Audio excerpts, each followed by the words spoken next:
لبيك اللهم لبيك لبيك لا شريك لك لبيك إن الحمد والنعمة لك والملك لا شريك لبيك اللهم لبيك لبيك لا شريك لك لبيك إن الحمد.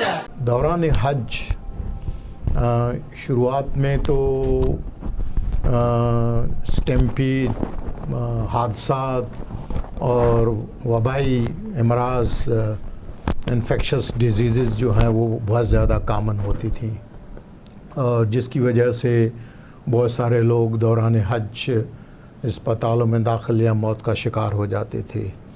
لیکن الحمدللہ سعودی عرب کی حکومت نے اور حج منسٹری نے ان چیزوں پر بہت زیادہ محنت کر کے کام کر کے ان چیزوں پر اوور کم کر لیا ہے، جس کی وجہ سے ان قسم کے اموات اور اسپتال میں داخل ہونے کی نوبت بہت کم آتی ہے. میں نے پہلا حج جو ہے وہ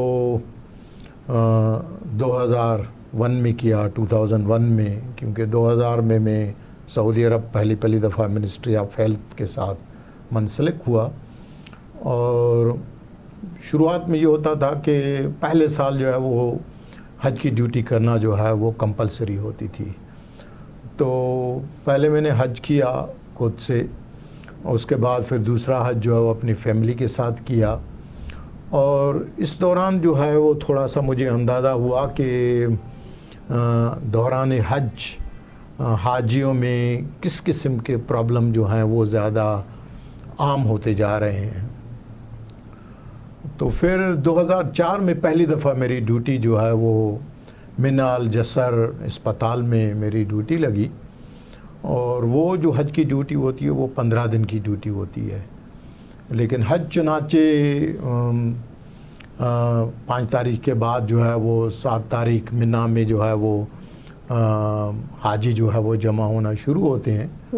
تو 7 تاریخ سے پہلے ہم حج کی تیاری کرتے ہیں اسپتال میں، جو بھی انسٹرومنٹس وغیرہ اور ICU اور اس کی.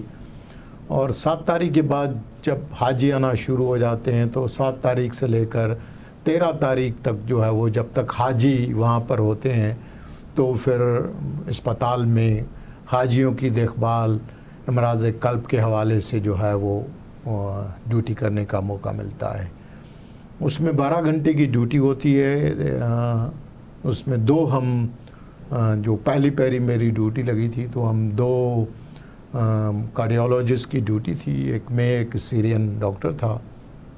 اور انفارچونیٹلی میری ڈیوٹی صبح میں تھی اور ان کی ڈیوٹی رات میں. لیکن اچانک ان کو کچھ ایمرجنسی ہو گئی تو جس کی وجہ سے وہ اپنی ڈیوٹی پر نہیں آ سکا. تو پھر مجھے 24 گھنٹے جو ہے وہ 12 گھنٹے میری اپنی دن میں ڈیوٹی ہوتی تھی اور 12 گھنٹے پھر میں آن کال جو ہے وہ رہتا تھا.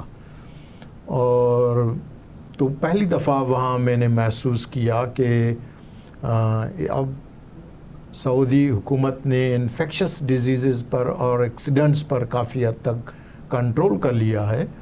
اور اب جو ہے وہ امراض قلب جو ہے وہ اس کے مریض جو ہیں وہ زیادہ سے زیادہ انٹینسو کیئر میں داخل ہوتے ہیں اور اموات کا شکار ہوتے ہیں.